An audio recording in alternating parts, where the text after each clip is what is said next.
ફરવામાં સૌથી આમ મોસ્ટ ફેવરિટ જગ્યા કઈ? દ્વારકા. ત્યારે ઘણા બધા ખેડૂતો એવા છે અહીંયાના તમને ભગવાન સ્વરૂપે માને છે. ખેડૂત ભાઈઓ મને ભગવાન માને છે એ તમારો જે ડાયરેક્ટ સવાલ છે એ સાચો છે. પરેશ ગોસ્વામી જે કોઈ આગાહી કરે છે એ આગાહી સાચી પડે છે, પરંતુ એ પહેલા તમારે એ વિશે ભણવું પડ્યું હશે. ક્યાં ભણ્યા? કલ્પના 1 નામનો એક ઉપગ્રહ મૂકેલો છે, એનો ઉપયોગ કરું છું.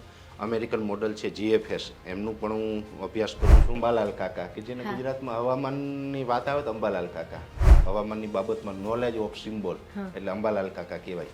હું એમની પાસેથી ઘણી વખત જાણતો રહેતો હોય. એવો કોઈ જીવનમાં દિવસ આવ્યો હતો કે તમે આમ આગાહી કરી હોય અને પછી ખોટી પડી ગઈ હોય?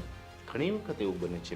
ક્યારેક એવું પણ થતું હશે કે તમે મોટી આગાહી કરી હોય અને એ આગાહી સાચી પડી ગઈ હોય અને સરકાર દ્વારા પણ તમને ખૂબ જ અભિનંદન પાઠવવામાં આવ્યા હોય. મોટા ભાગે એવું સાયક્લોન વખતે થતું હોય છે. 15 જૂને જે સાયક્લોન ગુજરાત ઉપર લેન્ડ થયું હતું ને કચ્છમાં, એ દેશની પ્રથમ એવી ઘટના હતી કે મૃત આંક 0 આવેલો. પાકિસ્તાનની સરકાર પાસે કોઈ એવી ટેકનોલોજી નહીં, કોઈ વ્યવસ્થા નહીં અને એની પાસે કોઈ એક્સપર્ટ નહીં. મેં પાકિસ્તાનની પત્રકારને, તમે લાઈવ આવવાના હોય તો ખેડૂત રાહ જોઈને બેઠા હોય.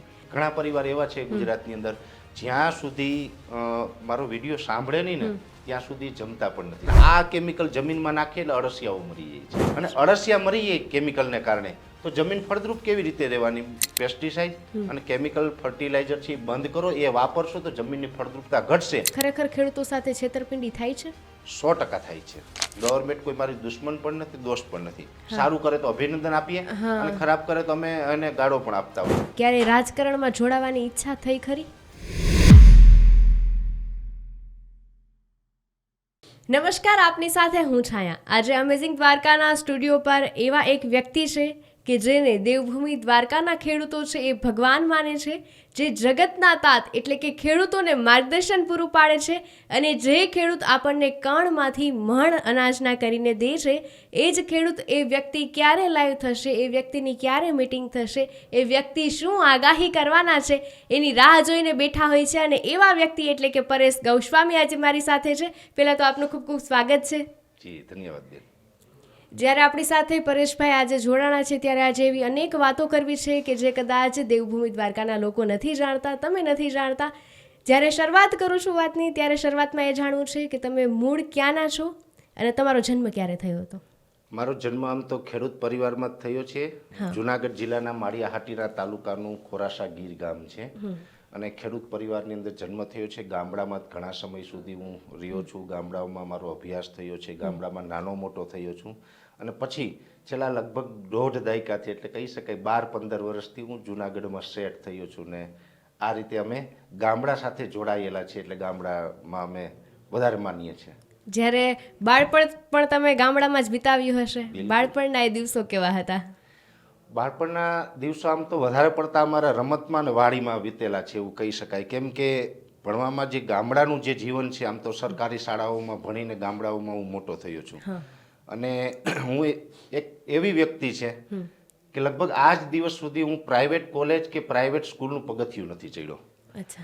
સંપૂર્ણપણે સરકારી સ્કૂલ, હાઈસ્કૂલ, કોલેજ તમામ મારું જે અભ્યાસ છે ને એ ગવર્મેન્ટની અંદર જ થયો છે અને ગામડાઓની અંદર પણ જે રીતે કહી શકાય કે જે નાનપણમાં આપણે સ્કૂલે જતા હોય તો સ્કૂલેથી આવી અને દફતર લઈ અને સ્કૂલ છૂટે એટલે સીધું વાડીએ જવાનું. ઘરે તો ક્યારેક જ આવવાનો મોકો મળતો હતો કેમ કે આપણો પરિવાર જ ગામડામાં વાડીએ હોય એટલે પરિવાર સંપૂર્ણ સાંજ સુધી વાડીએ કામ કરતા હોય એટલે અમે પણ સ્કૂલેથી સીધા વાડીએ જતા અને ભણવામાં ઓછું ધ્યાન પણ વાડીમાં રમવાનું, મજા લેવાનું, ગાય ભેંસ ચરાવવાનું, આવું થોડુંક જીવન અમારું વધારે વીતેલું છે નાનપણનું. ગામડામાં કેટલા ધોરણ સુધીનો અભ્યાસ લીધો? આમ તો 12 ધોરણ સુધી અમારું ગામડામાં જ અભ્યાસ થયો છે. મારું ગામ છે એ લગભગ 10,000ની વસ્તીવાળું છે. ઠીક છે કે આજે મેં મારું ગામ છોડ્યા પછી તો અત્યારે PTC કોલેજ હોય, BEd કોલેજ હોય, MSW છે, BSW છે વગેરે તમામ જે ગ્રેજ્યુએશન લેવલના અભ્યાસ છે, પોસ્ટ ગ્રેજ્યુએશન લેવલના અભ્યાસ છે એ બધી વ્યવસ્થાઓ છે. પણ અમારા સમયમાં 12th સુધીની વ્યવસ્થાઓ હતી અને એ સરકારી શાળામાં હતી અને ત્યાં સુધીનું અમારે ત્યાં ગામડામાં જ થયું છે. ઠીક છે કે 12th પૂરું કર્યા પછી એક સમય એવી પણ ઈચ્છા હતી કે ભાઈ હવે આપણે ભણવામાં બહુ ક્યાંય સક્સેસ થઈ એમ નથી અને આપણું જે મેરિટ હતું 12thનું એ મેરિટ ઉપર કોઈ સારી જગ્યાએ આપને કોઈ એડમિશન મળે એવી કોઈ કન્ડિશન હતી નહીં એટલે કદાચ ભણવાનું થાય તો પણ જ્યાં મળે ત્યાં લઈ લેવાનું. અચ્છા. આવું હતું. એટલે જે તે સમયે ઘણા બધા મિત્રો તરફથી એવું કહેવામાં આવ્યું કે ભાઈ બીઆરએસ એગ્રી, આપણે તો ખેડૂત પુત્ર છે ને, એગ્રી લેવલમાં કે ગ્રેજ્યુએશન થાય તો બીઆરએસ એગ્રીના જે વિદ્યાર્થીઓ હોય ને ગ્રામ સેવકમાં નોકરી મળે છે, તો એ પહેલાં આપણે કમ્પ્લીટ કરવું પડે. તો એક ગ્રામ સેવકની નોકરીના આધારે અથવા તો એની લાલચમાં મેં બીઆરએસ માંગરોળ શારદા ગ્રામ કોલેજથી પૂર્ણ કર્યું. પણ કહી શકાય કે નસીબ બીજું કંઈક ધારતા હશે. એટલે મારી સાથે બન્યું એવું કે જ્યારે મારે બીઆરએસ એગ્રી પૂર્ણ થયું ને ત્યારે જ બરાબર ગ્રામ સેવકોની ભરતી ગવર્મેન્ટે બંધ કરી. અચ્છા. અને એ બંધ ત્યાં સુધી રાખી જ્યાં સુધી મારી ઓવર એજ ના થઈ નોકરી માટે. આ એક ઇત્તેફાક છે મારા જીવનનો. મારું ગ્રેજ્યુએશન પૂર્ણ થયું એટલે ગ્રામ સેવકની ભરતી બંધ થઈ, અને જેવું જે ગવર્મેન્ટ જોબની જે ઉંમર મર્યાદા હોય છે, વય મર્યાદા હોય છે, એ પૂર્ણ થઈને એટલે 3 જ મહિનામાં ભરતી ફરીથી પાછી ચાલુ થઈ. પણ હું એમાં એપ્લાય ન કરી શકું કેમ કે હું ઓવરેજ થઈ ગયો એના માટે. એટલે હું એ નોકરીથી વંચિત ચોક્કસ રહી ગયો, પણ એ વંચિત રહ્યોનો મને ખૂબ આનંદ છે. હા, જેવી રીતે તમે કીધું કે નાના હતા ત્યારે તમે સ્કૂલેથી શાળાએથી આવતા હતા ને પછી દફતર મૂકીને મોજ મજા કરવાની, ખેતરમાં રમવાનું, ત્યારે પરેશ ગૌસ્વામીના શું શોખ હતા, શું સપના હતા? ત્યારે આમ બહુ વ્યવસ્થાઓ હતી નહીં, પણ એક ખરું કે થોડો ઘણો ફરવાનો શોખ ત્યારે પણ હતો. નાના હતા ત્યારે સાયકલો બહુ ચલાવી. મને પહેલાંથી નાનપણથી આમ વાહનનો થોડોક શોખ ખરો કે સાયકલો નાનપણમાં બહુ ચલાવતા. એ પછી થોડાક મોટા થયા, કોલેજ કાળમાં આવ્યા એટલે મને બાઇકનો શોખ પછી જાગે. એટલે બાઇકમાં પેલી સમયમાં સ્પોર્ટ બાઇકો આવતી. અત્યારે તો થોડીક લેટેસ્ટ બાઇક આવે છે બધી, પણ ત્યારે પણ એ સમયમાં થોડી ઘણી સ્પોર્ટ બાઇક કહી શકાય એ ટાઈપની બાઇકો ચલાવવાનો શોખ. એ બાઇક પણ ઘરેથી જીદ કરીને પપ્પા પાસે લેવડાવેલી બધી, અને બાઇકો ચલાવી. ધીમે ધીમે બાઇકમાંથી પછી કારમાં આવ્યા તો ધીમે ધીમે કારનો શોખ લાગ્યો. કારમાં પણ જે જોકે હવે તો બધા શોખ પૂરા કરી લીધા એટલે બહુ પણ શોખ માણસના જીવનમાં શોખ હોવો જોઈએ. એટલે મારા જીવનને એટલું કહી શકાય કે મને એગ્રીકલ્ચર લાઈનનો જે એક અનુભવ છે ને એમાં મને રસ છે. એટલે એ શોખ તો ખેતીનો છે જ, પણ એની સાથોસાથ મને ફરવાનો અને વાહનનો શોખ ખરો એવું ચોક્કસ કહી. ફરવામાં સૌથી આમ મોસ્ટ ફેવરિટ જગ્યા કઈ? ફેવરિટ કે જ્યાં વારે વારે જાવ તો પણ કંટાળો ન આવે, વારે વારે જવાનું મન થાય? જો મારા જીવનમાં હું વારે વારે કોઈ જગ્યાએ જતો હોય ને તો એ એક સ્થળ છે દ્વારકા. કેમ કે મને આમ દ્વારકાધીશ ઉપર આમ ખૂબ વિશ્વાસ, અને આપણે એક ધાર્મિક શ્રદ્ધા છે આપણી, એક આસ્થા છે આપણી. એટલે પૂરા 30 દિવસ નહીં થવાના, મહિનામાં એક વખત દર મહિને દ્વારકાના દર્શન કરવાના, એ એક મારી આસ્થા છે. પણ વારે વારે કોઈ જગ્યાએ જવાનું હોય તો એ ફરવાનું સ્થળ નથી, કેમ કે એ તો આપણું આસ્થાનું કેન્દ્ર છે દ્વારકા. એટલે ફરવા માટે હું ત્યાં નથી જતો. પણ વારે વારે કોઈ જગ્યાએ ફરવાનું હોય ને એવું કોઈ સ્થળ નહીં. મને દર વખતે અલગ સ્થળ કે જે મેં ક્યારેય નથી જોયેલું એવા સ્થળ ઉપર જવાનો શોખ ખરો. છેલ્લા કેટલા વર્ષોથી તમે દ્વારકા આવો છો? દ્વારકા લગભગ 8-9 વર્ષથી હું કન્ટિન્યુ આવું છું. વચ્ચે કોરોના વખતે ત્યારે તો બધું લોકડાઉન ને બધું બંધ હતું ત્યારે ન આવતા, બાકી તો 8-9 વર્ષથી કન્ટિન્યુ દ્વારકાના દર્શન કરું છું. આમ તો જોઈએ તો દ્વારકામાં ઘણા બધા વિકાસના કાર્યો થતા હોય છે, ત્યારે 8-9 વર્ષ પહેલાનું દ્વારકા કેવું હતું ને અત્યારનું દ્વારકા કેવું છે? હમણાં જ હું વાત કરું ને લગભગ દિવાળી પછીના સેશનમાં, લગભગ 2-3 મહિના પહેલા હું મારા પરિવાર સાથે નાથદ્વારા દર્શનમાં ગયો રાજસ્થાનમાં. એટલે દ્વારકા જાય કે નાથદ્વારા જાય બધું એક જ છે આમ તો. એટલે ત્યારે મેં મારા વાઈફને યાદ કરાવેલું. મેં કીધું આ 2 સેન્ટર એવા છે. નાથદ્વારા અમે ઘણી વખત જઈએ પણ દર મહિને ત્યાં પોસિબલ નથી બનતું, પણ વર્ષમાં 2-3 વખત તો જાઉં છું. પણ ત્યારે મેં મારા વાઈફને યાદ કરાવેલું. મેં કીધું દ્વારકા અથવા તો નાથદ્વારા, આ બંને જગ્યાએ જાઉં તો મને એમ લાગે કે બંને એક જ ગામ છે. અલગ ગામ હોય એવી મને અનુભૂતિ થતી નથી. હવે એ શું દ્વારકાધીશનો પ્રભાવ છે એ ખબર નથી, પણ બંને એક જ હોય ને. હું નાથદ્વારાની બજારમાં ચાલીને જતો ને તો મને એમ લાગે હું દ્વારકામાં જાઉં છું. અને આ બંને સેન્ટર એવા છે કે હું જ્યારથી આવું છું ને ત્યારથી મને આમાં 1% પણ કાંઈ ફેરફાર નથી દેખાતો. દ્વારકા જેવું 8-9 વર્ષ પહેલા હતું ને એવું જ મને અત્યારે લાગે છે. જ્યારે દ્વારકા પ્રત્યે તમારો આટલો બધો પ્રેમ છે, દ્વારકાની એવી કોઈ ખાસ વસ્તુ, ખાસ ફૂડ કે જે તમને પસંદ હોય? ફૂડની બાબતમાં બેન ખાસ કહું ને તો હું બને ત્યાં સુધી બહારના ફૂડ કાંઈ લેતો જ નથી, અને હું ફૂડનો શોખીન પણ નથી. અચ્છા, બરાબર. હા, એક છે કે કાઠિયાવાડી માણસ છું એટલે હું એકદમ આપણું જે કહેવાય ને ફેમસ દેશી ફૂડ, બહારનું કદાચ ક્યારેય મિત્રો સાથે ખાઉં તો ગાંઠિયા ખાઉં છું. અચ્છા. બાકી બહારનું કોઈ ફૂડ લેતો નથી, બને ત્યાં સુધી બહાર જમતો નથી. અમે તો આ પ્રવાસ દરમિયાન જે કંઈ બહાર જવાનું થતું હોય, બને ત્યાં સુધી ખેડૂત ભાઈઓ છે જે ગુજરાતની અંદર 56 લાખ ખેડૂત ખાતેદાર છે કે જેની 7, 12, 8ની નકલ નીકળે છે. અને જેટલા ખેડૂતો છે ને એ બધાને હું મારો પરિવાર માનું છું. એ બધા મારા પરિવારના સભ્ય છે. કોઈ પણ નાત જાત હોય, કોઈ પણ ધર્મના લોકો હોય, એનાથી મારો કોઈ મતલબ નથી. એ ખેડૂત છે તો મારો પરિવાર છે. એટલે અમે બહાર જ્યારે પ્રવાસ ચાલુ હોય ને ત્યારે પ્રવાસ દરમિયાન પણ અમે અમારા પરિવાર સાથે, એટલે કે ખેડૂતના ઘરે જ જમવાનું, બહાર હોટેલો ખેડૂત છે એ મારો પરિવાર છે, આવી ભાવના ક્યારથી આવી? નાનપણથી જ. કેમ કે અમે તો નાનપણથી જે કંઈ કામ કરતા હતા, ખેતીની અંદર કામ કરતા હતા. અને મારા ફાધર છે એક પ્રકારે કહી શકાય કે આમ તો લગભગ બધાને કદાચ ખબર નહીં હોય પણ મારા ફાધર એક કવિ છે. ઘણું બધું લખ્યું પણ પ્રકાશિત ખૂબ ઓછું કર્યું. પણ એને લખવાનો શોખ, નવલકથાઓ, જેમ કે મને એની નવલકથા એક ગમે છે, ભીડમાં ખોવાયેલો માણસ. હું ચોક્કસથી કહું કે મારા ફાધરની ભીડમાં ખોવાયેલો માણસ નવલકથા કોઈ વાંચે તો દરેક વ્યક્તિને એવું લાગે કે આ મારા જીવનની કહાની છે. અચ્છા. આવી એક નવલકથા છે. એક એનું કાવ્ય છે ઓશબિંદુ.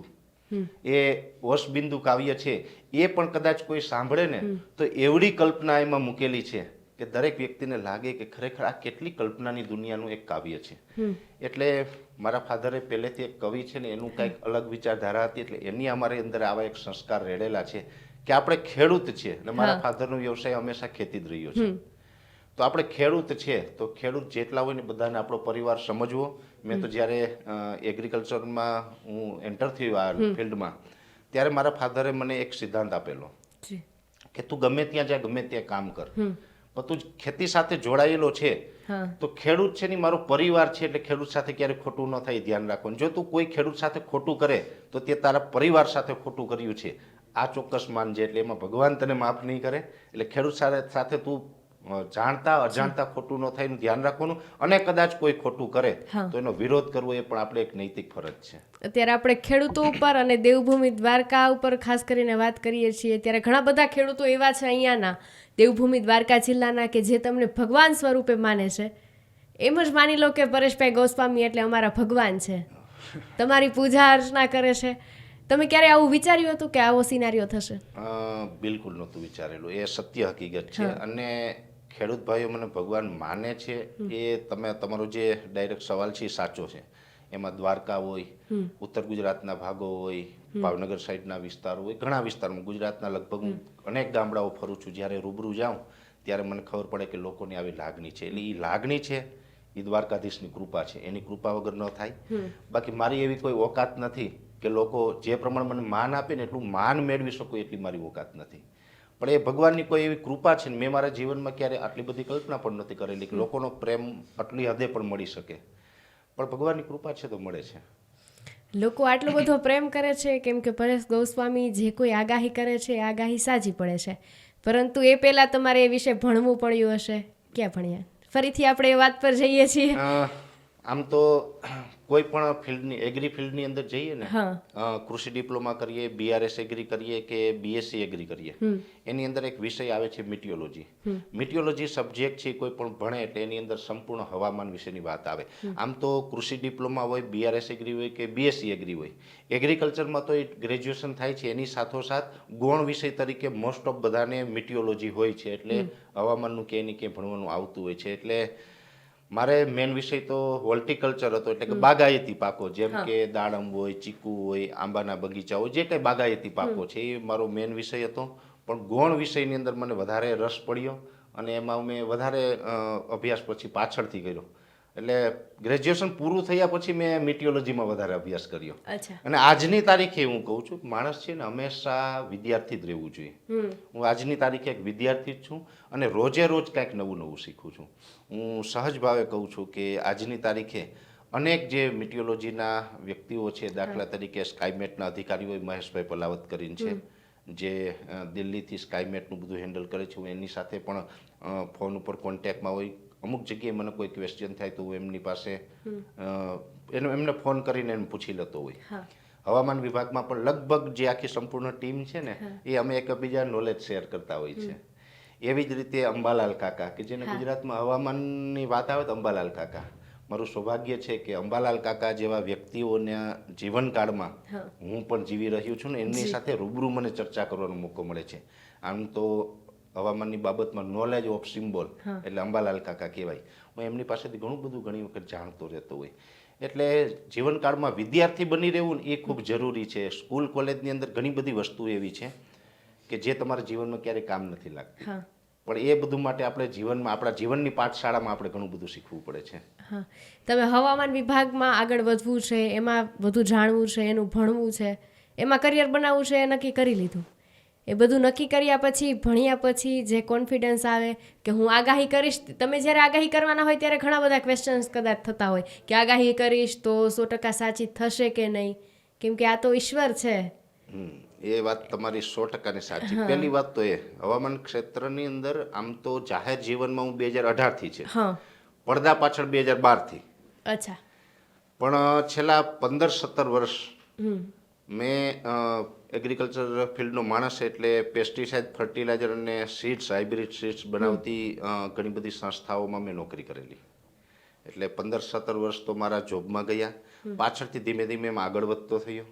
એટલે શરૂઆત તો અમારે આમ લગભગ મિટિયોલોજીનો જે શોખ હતો એટલે પ્રિડિક્શન અમે કરતા રહેતા. અલગ અલગ મોડલોનો હું યુઝ ત્યારે પણ કરતો, આજે પણ કરું છું. જેમ કે IMDનું આપણું કલ્પના 1 છે, જે કલ્પના ચાવલા આપણે કોલંબિયા યાનમાં અંતરિક્ષમાંથી પરત ફરતી વખતે જે શહીદ થયા છે, એના નામથી આપણે સરકારે કલ્પના 1 નામનો એક ઉપગ્રહ મૂકેલો છે, એનો ઉપયોગ કરું છું.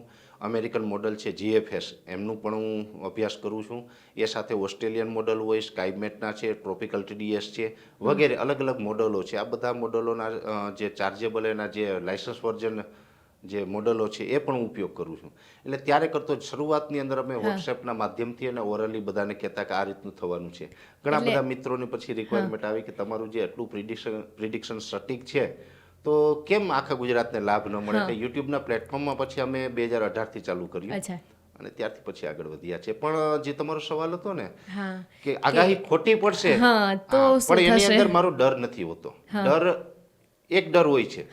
મારે આગાહી ઉપર અત્યારે ગુજરાતના લગભગ લાખો ખેડૂતોને વિશ્વાસ હોય અને કદાચ ખોટું પડે તો એ આયોજન મારી આગાહીને આધારે કરેલું હોય. દાખલા તરીકે મેં એમ કીધું હોય કે હમણાં કોઈ વરસાદની શક્યતાઓ નથી, એટલે લોકોએ કોઈ વ્યવસ્થા ન કરી હોય, મારી આગાહી ખોટી પડે, કદાચ વરસાદ પડીએ તો ખેડૂતનું નુકસાન થાય. એ નુકસાન થાય ને મારે કારણે તો દુઃખ થાય, પણ ડર નથી રાખતો. ડર એટલા માટે નથી રાખતો કે મારું કોઈ આમ કહેવાય ને કે આપણે કાયમી માટે માર્કેટમાં આપણું નામ જાળવી રાખવું, લોક ચાહના જાળવી રાખવી ને એવી મને 1% ઈચ્છા નથી.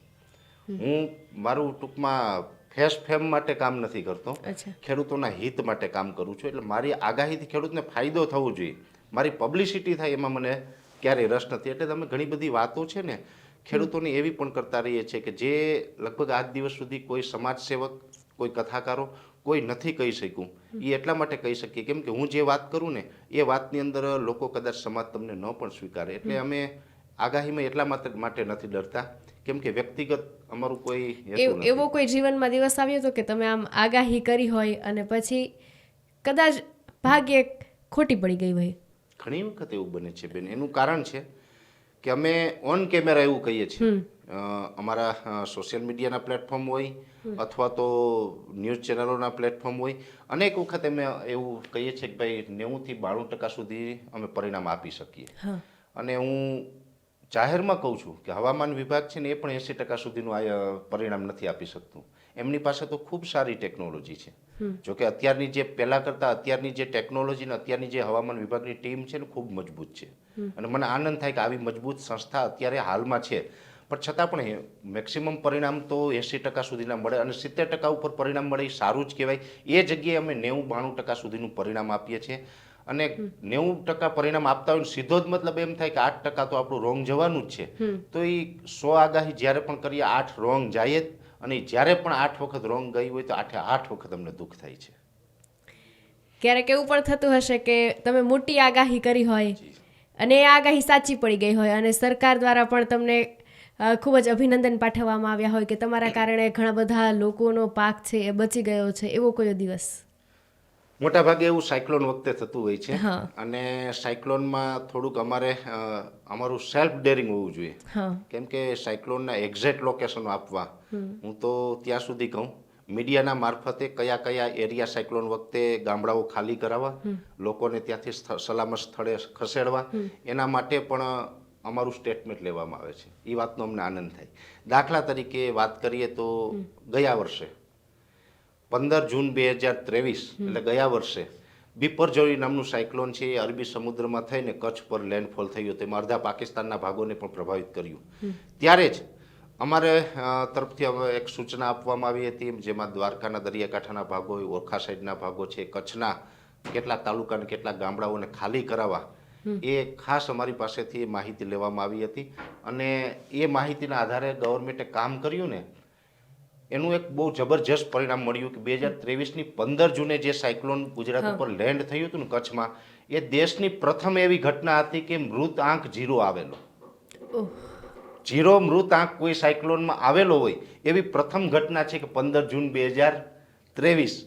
બાકી સાયક્લોન વખતે કોઈ એક એવી લાગણી હતી. અને એનાથી વિશેષ કહું, આમ તો મને હસવું પણ આવે ક્યારેક અને ક્યારેક દયા પણ આવે. એ છે આપણો પડોશી દેશ પાકિસ્તાન. 15 જૂનનું જે સાયક્લોન હતું ને 2023નું બેન, એ સાયક્લોન માત્ર ભારતને નહીં, પાકિસ્તાનના સિંધ પ્રાંત ઉપર 50% સાયક્લોન ત્યાં લેન્ડફોલ થતું હતું. પાકિસ્તાનની સરકાર પાસે કોઈ એવી ટેકનોલોજી નહીં, કોઈ વ્યવસ્થા નહીં, અને એની પાસે કોઈ એક્સપર્ટ નહીં. મેં પાકિસ્તાનની પત્રકારને લાઈવમાં જ્યારે હું એબીપી અસ્મિતા સાથે જોડાયો એટલે અમારી ડિબેટ ચાલુ થઈ, પહેલા અમે વિડીયો કોન્ફરન્સમાં બધા સાથે વાત કરતા હતા. એટલે હું જોડાનો આપતાબ મુંગેરી કરીને ત્યાંના પત્રકાર હતા. મેં એમને કીધું કે તમારે છોકરાઓને ખરેખર ભણાવવાની જરૂર હતી. જો તમે છોકરાઓને ભણાવ્યા હોત ને તો આજે તમારે અમારી મદદની જરૂર ના પડે. આ શબ્દ મેં કીધેલું મને યાદ છે. અને પાકિસ્તાનને અમે જે તે સમયે કીધેલું, તમારા જ કેટી બંદરથી લઈ મિર્જાપુર ખાસ સુધીના, કરાચી સુધીના તમામ બંદરો છે એ ખાલી કરાવો, બાકી તમારા પાકિસ્તાનની હાલત ખરાબ થશે. પણ એ લોકો એમાંય સફળ થયા નહીં. અને બન્યું એવું, 15 જૂને જે સાયક્લોન આવ્યું ને, ભારતમાં 0 મૃત આંક, અને મૃત આંક છે ને હજી સુધી બહાર ન થયો. એટલે આનંદ થાય કે આપણે દેશ માટે આવું તો કરી શકીએ.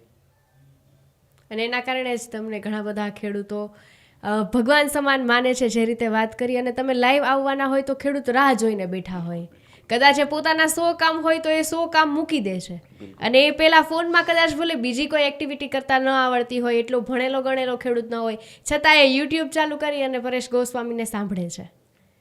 એમાં જે તમે કહો ને કે ખેડૂત ભગવાન માને છે, એમાં દરેક ખેડૂત ભાઈઓને મારી એક અપીલ છે. મને ભગવાન ન માનવું, પણ મને ખેડૂત એમ સમજે કે આ આપણો ખેડૂતનો દીકરો છે, મને એનો દીકરો સમજે ને તો મને વધારે આનંદ થશે. અને છે જ હું ખેડૂતનો દીકરો. અને બધા સાંભળે છે એની પાછળ આમ બે વાત છે. અમને બંનેને વ્યસન છે. વ્યસન એવું છે, ખેડૂતોને સાંભળવાનું વ્યસન છે ને મને બોલવાનું વ્યસન છે. એટલે જ્યાં સુધી આમ કેમેરાની સામે બોલીએ નહીં તો સાંજે પછી ઊંઘ નથી આવતી, મજા ન આવે એમ.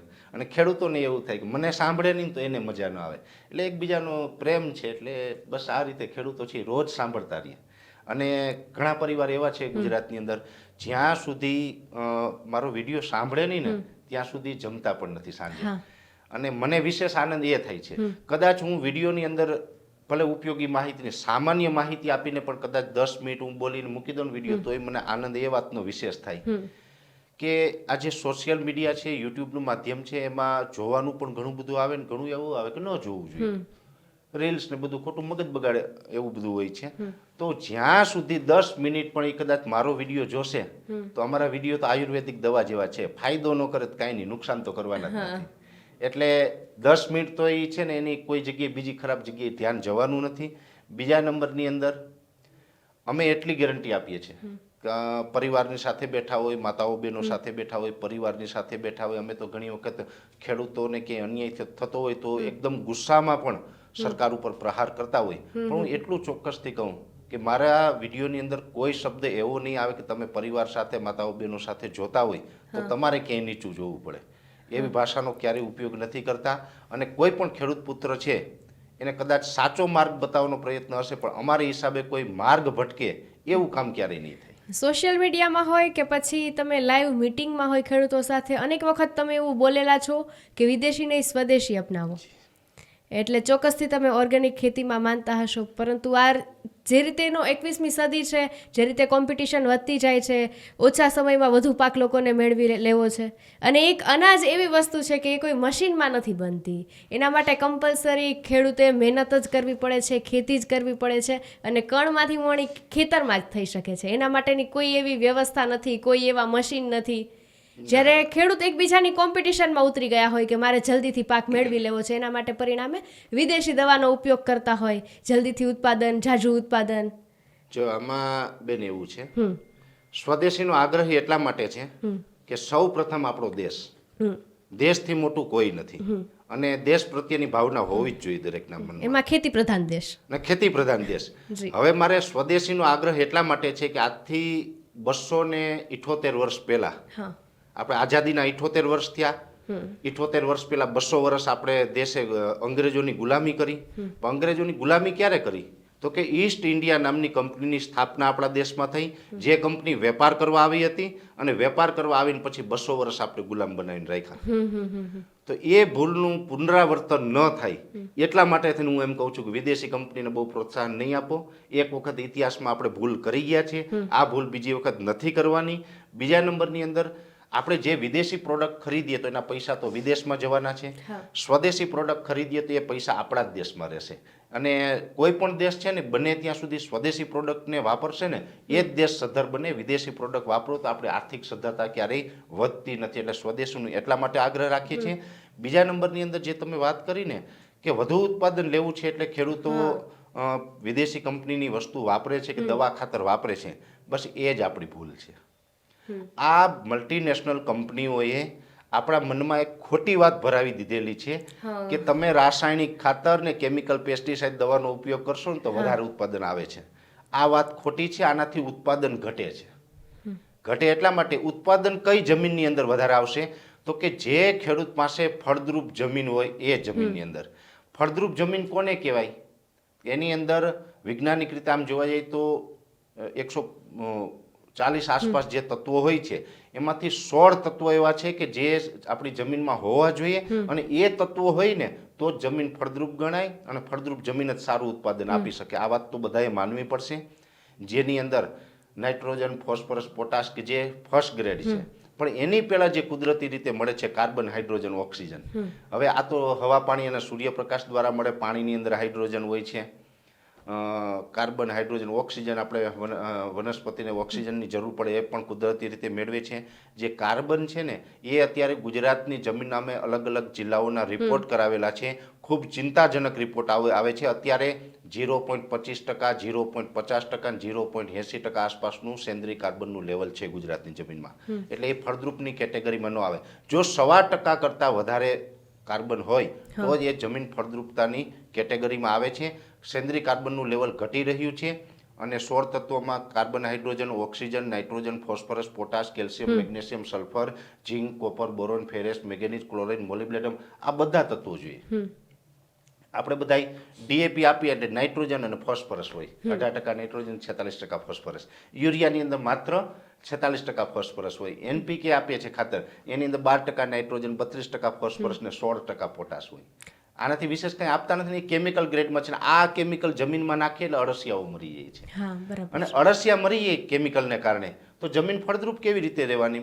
બેન, આપ પણ કદાચ નાનપણમાં સ્કૂલમાં ભણેલા હશે કે અળસિયું છે જમીનને ફળદ્રુપ કરવાનું કામ કરે. હજી ફળદ્રુપ કરવાનું કામ કરે એ અળસિયું આપણો સૌથી મોટો મિત્ર છે. હવે એ આપણા મિત્રને આપણે મારવાનું કામ કરીએ તો જમીન ફળદ્રુપ રહેવાની નથી. એટલે હું કહું છું કે કેમિકલ પેસ્ટિસાઇડ અને કેમિકલ ફર્ટિલાઇઝર છે એ બંધ કરો. એ વાપરશો તો જમીનની ફળદ્રુપતા ઘટશે, અને ફળદ્રુપતા ઘટશે તો ઉત્પાદન ઘટવાનું છે. જે રીતે તમે આટલા નજીકથી ખેતીને જાણો છો, ખેડૂતો સાથે રહેલા છો અને ખેડૂતોને સમજો છો, ઘણી બધી વખત મીડિયામાં એવું આવે છે, ઘણી બધી વખત લોકોએ એવું સાંભળેલું હોય છે, ખેડૂતના મુખેથી પણ એવું સાંભળેલું હોય છે કે ખેડૂતો સાથે છેતરપિંડી થાય છે, જેટલી સહાય માટેની જેટલી યોજનાઓ હોય એમનો પૂરતો લાભ નથી મળતો. પરિણામે ખેડૂતો આંદોલનો કરતા હોય છે. ઘણી બધી એમની દુઃખની વ્યથા હોય છે, અને ઘણી વખત એમને સાંભળવા વાળું કોઈ નથી હોતું. બિલકુલ. આવી પરિસ્થિતિમાં તમને શું લાગે છે કે ખરેખર ખેડૂતો સાથે છેતરપિંડી થાય છે? 100% થાય છે.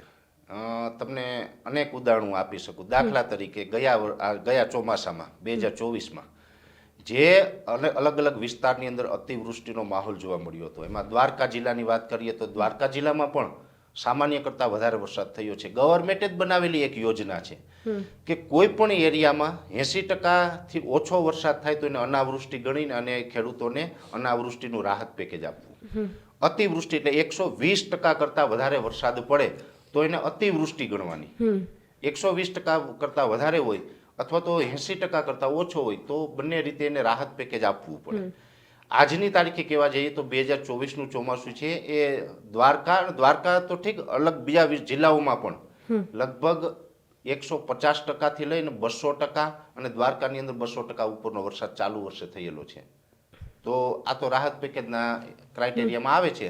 છતાં પણ અનેક ખેડૂત એવા છે કે જે રાહત પેકેજનો લાભ નથી મળ્યો. કેવી રીતે નથી મળ્યો? એની પાછળ કારણ છે કે રાહત પેકેજ સરકારે જાહેર કર્યું. જે ખેડૂત નથી એ સામાન્ય માણસને એમ લાગતું હશે ન્યૂઝ ચેનલના માધ્યમથી કે ખેડૂતો માટે 500 કરોડનું પેકેજ ફાળવેલું છે, પણ ખરેખર વાસ્તવમાં નુકસાન છે એ તો 10,000 કરોડનું હોય. 500 કરોડનું પેકેજ ફાળવે એટલે કોઈ ખેડૂતના ખાતામાં કાંઈ એટલું ભાગમાં આવતું નથી. એ ખેડૂતો સાથે અન્યાય થાય છે. બીજી રીતે વાત કરવા જાવ તો એક યોજના આપણે ભારત દેશની અંદર એવી મૂકેલી છે કે જે યોજના છે એ ખેડૂતોને પાક ધિરાણની છે. પાક ધિરાણની અંદર સરકારે બહુ મોટી જાહેરાતો કરેલી કે 0% વ્યાજની અંદર અમે ખેડૂતોને પાક ધિરાણ લોન આપીએ છીએ. હવે 0% છે, પણ હકીકત એવી છે કે બેંક છે એ 7% વ્યાજનું વાર્ષિક 7% વ્યાજ છે એ ખેડૂતના ખાતામાં ડેબિટ કરે છે. પછી સિસ્ટમ એવી છે કે 3% છે એ કેન્દ્ર સરકારે ખેડૂતના ખાતામાં જમા આપવાના, 4% છે એ રાજ્ય સરકારે આપવાના. હવે 3% જે કેન્દ્ર સરકારે આપવાના હોય છે એ ઓલરેડી ખેડૂતના ખાતામાં આવે છે, એ સત્ય હકીકત છે. પણ રાજ્ય સરકારે જે 4% આપવાના હોય ને એ ખેડૂતના ખાતામાં અત્યારે આવતા નથી, અને એક પ્રકારે ખેડૂતો સાથે એ 4%ની જે સ્કીમ આપી ને એમાં અન્યાય થાય જ છે. આવી રીતે ટેકાના ભાવે ખરીદીની વાત હોય, બીજી અનેક બાબતો એવી છે. ડીએપી ખાતરની તમને ખબર હશે, હમણાં ડીએપી ખાતર શિયાળુ પાકનું વાવેતર કરવાનું હતું તો ડીએપી ખાતરની અછત હતી, તો ખેડૂતોને ડીએપી ખાતર જોતું હોય તો મળે નહીં. કોઈ પાસે હોય તો શું કહે કે એક નેનો યુરિયાની તમે બોટલ ખરીદો તો ડીએપી આપીએ. એટલે આ તો એક પ્રકારે લૂંટ છે ને.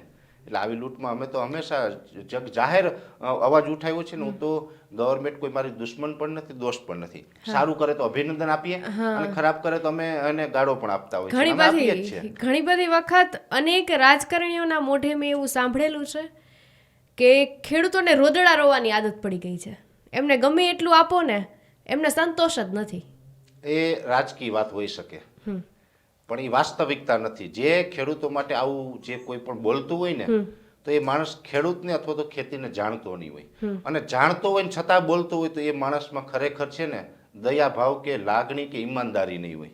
એ માણસને હું તો એમ કહું કે બેશરમ માણસ કહેવાય આવું કોઈ બોલતો હોય તો. ખેડૂતની આજે હું તમને સામાન્ય રીતે કહું, 78 વર્ષની આઝાદીની અંદર ઉદ્યોગપતિઓથી લઈ નોકરિયાતોથી લઈને બધા આગળ વધ્યા છે. જેનો પગાર આજથી 20 વર્ષ પહેલા 3,000 હતો ને એ વ્યક્તિનો પગાર આજે 70,000 પહોંચ્યો છે. જ્યારે 20 વર્ષની અંદર મગફળીના ભાવ હતા એમાં કેટલા ટકાનો વધારો થયો? ઘઉંના ભાવની અંદર કેટલા ટકાનો વધારો થયો? XYZ ધાણા હોય, જીરું હોય, લસણ હોય, ડુંગળી હોય, કોઈ પણ ખેત ઉત્પાદન હોય એની અંદર કોઈ બહુ મોટા વધારા નથી થયા. આજે નોકરીની અંદર હોય કે ઉદ્યોગ ધંધાની અંદર હોય, વેપારની અંદર હોય, બધામાં વધારો થયા છે. આજે 20 વર્ષ પહેલા પેટ્રોલ ડીઝલનો ભાવ શું હતો? ખેડૂત ટ્રેક્ટર ચલાવે છે, ડીઝલની જરૂર તો ખેડૂત નહીં પડે છે. જે ટ્રેક્ટર ચલાવવા માટે 20 વર્ષ પહેલા જેટલા રૂપિયાનું ડીઝલ આવતું હતું એમાં જેટલા ટકાનો વધારો થયો છે ને એનાથી 50% પણ ખેત ઉત્પાદનના ભાવમાં વધારો નથી થયો. એટલે ખેડૂતોને હંમેશા માર પડે જ છે. તમે એવું માનો છો? તમે ખેડૂતોને નજીકથી જાણો છો, ત્યારે ખેડૂતનો વર્ગ મોટા ભાગનો એવો છે કે જે તમને ચાહે છે. ક્યારે રાજકારણમાં જોડાવાની ઈચ્છા થઈ ખરી? જો હું રાજકારણથી નજીક છે, હા, પણ મારે જોડાવાની કોઈ તમન્ના નથી. મને એટલોય વિશ્વાસ છે મારે રાજકારણમાં જવું હોય તો મારે કોઈ પક્ષ પાર્ટીની જરૂર નથી. બહુ વિશ્વાસપૂર્વક અને ખેડૂતોની લાગણી છે ને મારી ઉપર, એ ખેડૂતના વિશ્વાસ ઉપર કહું છું. હું કદાચ કોઈ પક્ષ પાર્ટીમાં ન જોડાવું ને મારે કદાચ ચૂંટણી લડવું હોય તો જ્યાં ખેડૂત મતદારો છે એવા વિસ્તારમાંથી હું અપક્ષ ઉમેદવારી કરું તો પણ મારા ગુજરાતના ખેડૂત મને ચૂંટાવી દે એટલો મને ભરોસો છે. પણ મારે ભૂતકાળમાં મેં કોઈ ચૂંટણી લડેલો નથી અને ભવિષ્યમાં કોઈ લડવાનું નથી. આ ફાઇનલ છે કે માંસ, મદિરા, પરસ્ત્રી અને જુગાર એ ચારેયને તમે દુશ્મન માનો છો અને બીજાને પણ સલાહ આપો છો કે આ 4 વસ્તુથી દૂર રહેવું જોઈએ. તો જીવનમાં એવો કોઈ ખરાબ અનુભવ આ 4માંથી? આ 4માંથી એકનો કરેલો મેં. અચ્છા. પણ